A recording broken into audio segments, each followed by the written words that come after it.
মৰমৰ ছাত্ৰ ছাত্ৰীসকল 2025-26 বৰ্ষৰ হাইস্কুল শিক্ষান্ত পৰীক্ষাৰ গণিতৰ প্ৰশ্নকাকতৰ MCQ আলোচনা কৰি আছিলোঁ। আজি 27 নম্বৰ প্ৰশ্নটি আলোচনা কৰিবলৈ লৈছোঁ। ইতিমধ্যে প্ৰথম 26টা প্ৰশ্ন সৰু সৰু ভিডিঅ'ৰ ৰূপত প্লেলিষ্টত আপলোড কৰা আছে। তোমালোকে সেই ভিডিঅ'সমূহ চাই ল'বা। যদি কিবা ডাউট থাকে মোলৈ কমেণ্ট যোগে জনাবা। আজি দুটা উক্তিৰ প্ৰশ্ন। প্ৰথম উক্তিত বৃত্ত এটাত অসীম সংখ্যক সমান্তৰাল স্পৰ্শক টানিব পাৰি।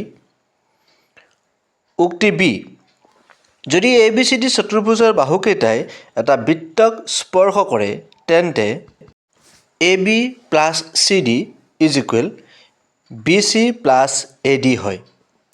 চাৰিটা অপশ্যন দিয়া আছে। অপশ্যন এ, উক্তি এ আৰু উক্তি বি দুয়োটাই সত্য।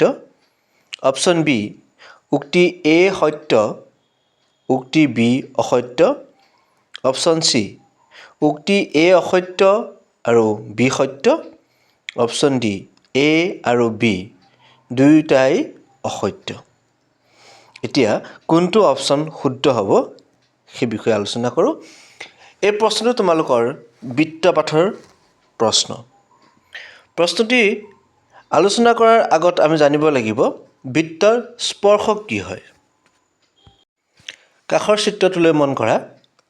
ইয়াত দেখা পাইছা এটা বৃত্ত অংকন কৰা আছে আৰু পি বিন্দুক স্পৰ্শ কৰাকৈ এডাল ৰেখা পাৰ হৈ গৈছে।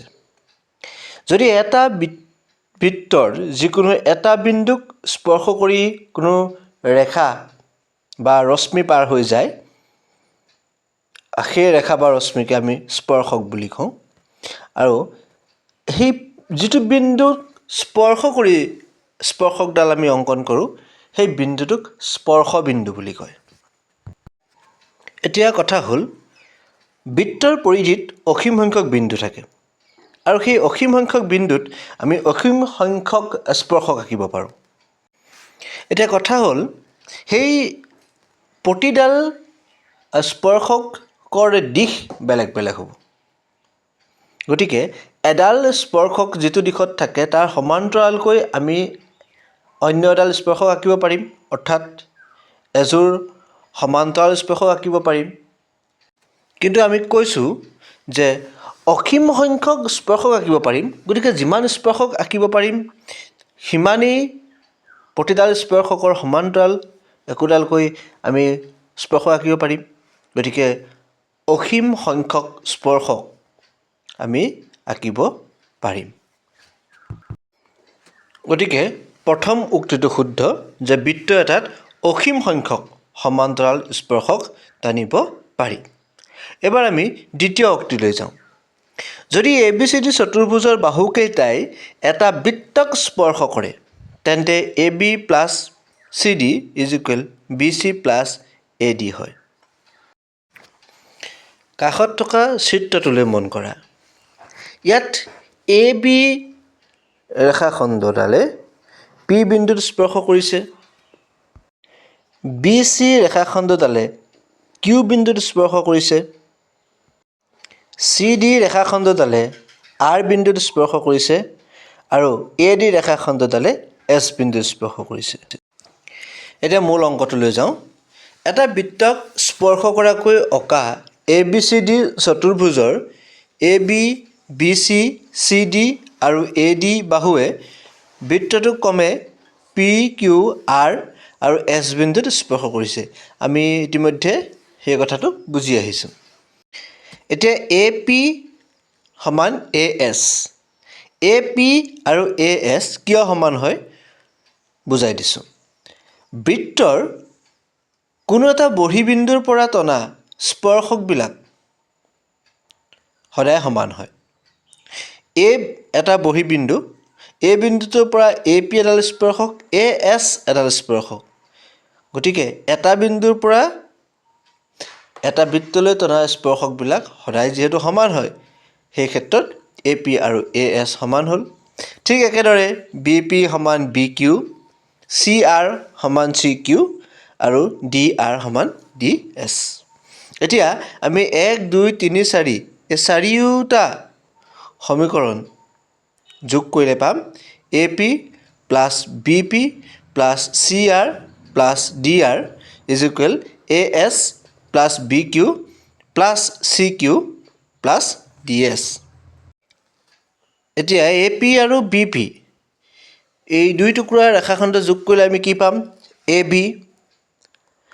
ঠিক তেনেকৈ C R plus D R যোগ কৰিলে আমি পাম চি ডি। ঠিক একেদৰে A S plus D S যোগ কৰিলে আমি পাম এ ডি আৰু B Q plus C Q যোগ কৰিলে আমি পাম বি চি।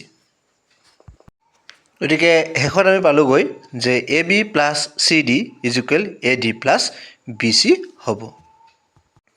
গতিকে শুদ্ধ অপশ্যন কোনটো হ'ব? উক্তি এ শুদ্ধ, উক্তি বিও শুদ্ধ।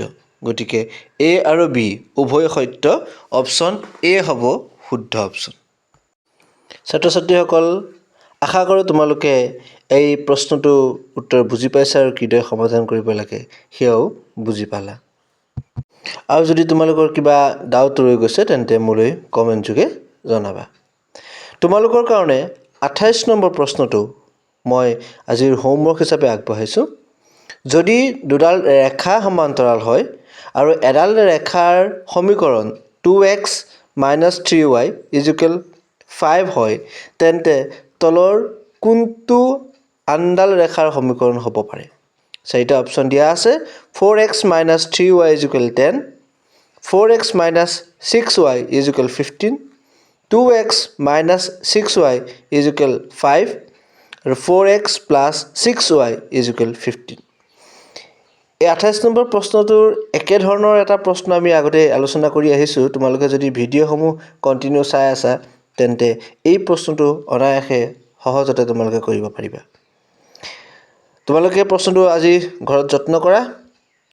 ইয়াৰ সমাধান আমাৰ পৰৱৰ্তী ভিডিঅ'ত আমি আলোচনা কৰিম। ছাত্ৰ ছাত্ৰীসকল, ইমান সময় তোমালোকে এই ভিডিঅ'টো চোৱাৰ বাবে সকলোকে ধন্যবাদ জ্ঞাপন কৰিছোঁ। তোমালোক যদি চেনেলটোলৈ প্ৰথম আহিছা তেন্তে ছাবস্ক্ৰাইব কৰি ল'বা। ভিডিঅ'টি যদি বুজি পালা তেন্তে লাইক কৰিবা আৰু তোমালোকৰ বন্ধুবৰ্গৰ মাজত এই ভিডিঅ'সমূহ শ্বেয়াৰ কৰিবা যাতে তেওঁলোকেও MCQবিলাক সহজতে কৰিব পাৰে। পুনৰবাৰ সকলোকে ধন্যবাদ জ্ঞাপন কৰিছোঁ আৰু তোমালোকৰ ভৱিষ্যত জীৱন উজ্জ্বল হওক তাৰে কামনা কৰিলোঁ। ধন্যবাদ।